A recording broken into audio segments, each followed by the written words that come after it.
Hello, this is Eddie Mendoza, and welcome to Pathways of Hope. Today's Gospel from Matthew 18 has two short but significant lessons. First, Jesus deals with the leadership ambitions of his chosen disciples, teaching them what it means to be great in the kingdom. The second lesson, Jesus tells the parable of how the Father seeks out and rescues the lost sheep from his sheepfold. Today, I want to focus, if you may, on the lost sheep. In verse 12, Jesus asks a rhetorical question. He asks, "If any man has 100 sheep, and one of them goes astray, will he not leave the 99 on the mountains and go and search for the one that is lost?" It's rhetorical because the answer is obvious. Of course, he will go and look for the sheep that went astray.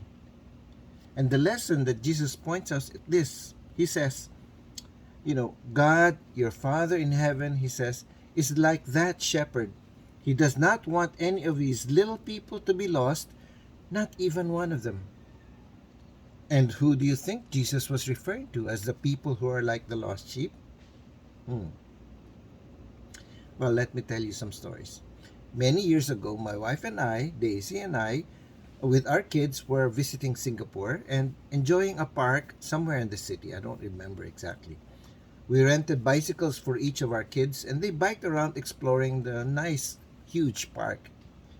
After a while, the kids returned to where Daisy and I were stationed, except for one, my daughter Danielle, Danny. Okay, apparently she went astray, and we didn't know where she was. It took us maybe 15, 20 minutes before we found her. But those frightful 15 and 20 minutes seemed like eternity. Grabe. Now, second story, on another occasion, I think 2 or 3 years ago, I was with three of my grandsons, and we joined two friends of mine to climb a mountain in Mount Mariveles in Bataan. Okay. Though we didn't have a guide, we simply followed our two friends, even though I don't think they were ever been up on that mountain, but they're experienced climbers, and so we followed what seemed to be the one and only trail going up to that mountain, to that ridge. What can I say? Boys will be boys, right? Bahala na. At some point, maybe 2 or 3 hours later, after refreshing ourselves by a stream, one of our friends, who was leading us, led us up through what he thought was a shortcut that would return us back to the main trail. Soon enough, after about maybe 20 minutes, we found ourselves, you know, hiking through a very heavily wooded section with no visible sign of where we would be heading. The trail got thinner and thinner, and eventually there was no more trail. I started feeling that our friend was leading us blindly, and I knew we were lost. And if we proceeded further deep into the woods, we would never find our way back because the forest was so thick.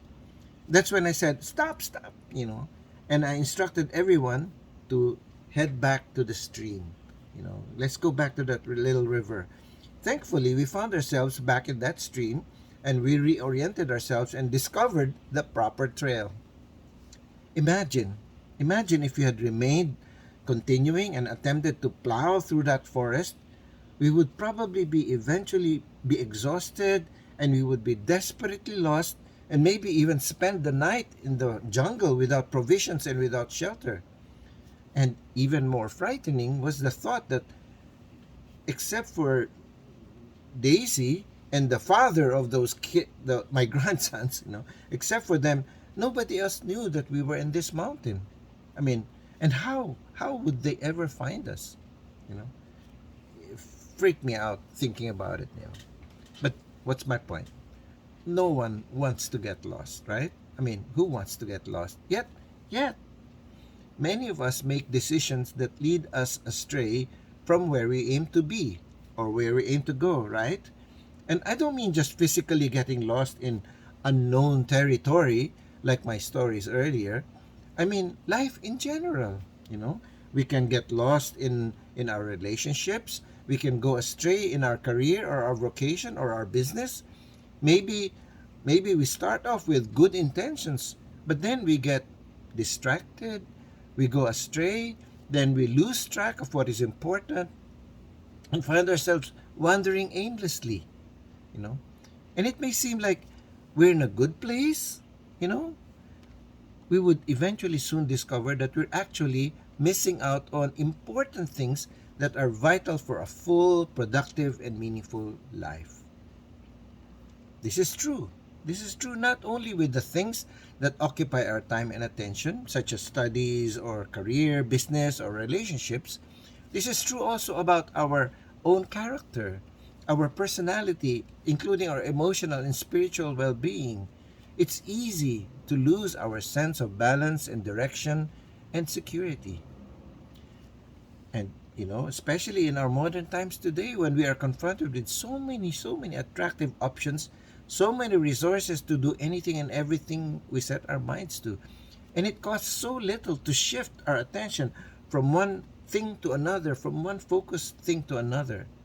And then sometimes life throws us a curved ball, and things happen to us without our knowing it or intending it. For example, we get laid off, or our competitors go to our customers go to our competitors. You know, uh, the doctor tells us we have cancer. We have a miscarriage. We get betrayed by our partner. A storm washes away all our belongings. We lose a loved one. And when these things happen, we get disoriented, we feel lost, we despair, and we suffer unimaginable pain and anguish and grief. My dear brothers and sisters, the problem of loss and the condition of feeling lost and disoriented is real, and it happens even to the best of us.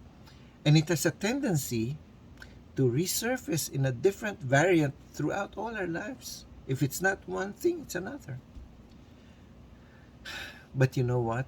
You know what? In this simple parable of the shepherd looking for the lost sheep, Jesus gives us hope. He tells us of the great love that our Father has for each one of us. When Jesus says that the shepherd will search for the lost sheep and bring it back to a safe place, that means God totally cares for each one of us. And He does not like us to get lost. He does not like us to feel alone. And He does not want us to be without purpose and without direction. In fact, God sent Jesus into the world to grieve, and He weeps when we weep. He grieves when we grieve, and He weeps when we weep. That's what Jesus did. And that's why elsewhere in the gospel, Jesus invites each and every one of us to follow Him, because He says He is the way, the truth, and the life. And He promises that there is a room prepared for each of us in His Father's house. And this room is where He wishes to take each of us if we follow Him. My dear friend, the Bible, which reveals all of God's thoughts and intentions and plans for you, assures you over and over and over and over again that God cares for you, and that He has a plan and a purpose and a specific purpose for you. And fulfilling His purpose is all you need to focus on. So please, I encourage you to spend time listening to what God says about Himself and His plans for you through the words that He speaks in the Bible. Now, if you're going through a period of disorientation today, of emptiness, of lack of direction, of grief even, my prayer for you is that you find comfort in the words of Psalm 23. In this psalm, God promises that even though you wander into and get lost in the valley of darkness, know that He is with you. God is with you. Trust Him and believe in Him. And God will meet you wherever you're at. And then, if you trust Him, He will lead you to green pastures. He will lead you to still waters. and that goodness and kindness will follow you through the days of your lives, and you will dwell in the house of the Lord forever. On the other hand, for those of you who have found new direction, new meaning, and purpose in life through Jesus, despite the storms and the darkness that life continues to send our way, praise God for the peace and confidence that you have from following Jesus. My prayer for you, though, is for the Lord to use you, to be His eyes, to be His ears, and to be His hands, to look for those who are lost, and to reach out to them with compassion, with empathy, and to lead them along the pathway of hope into the loving embrace of the Good Shepherd. God bless us all.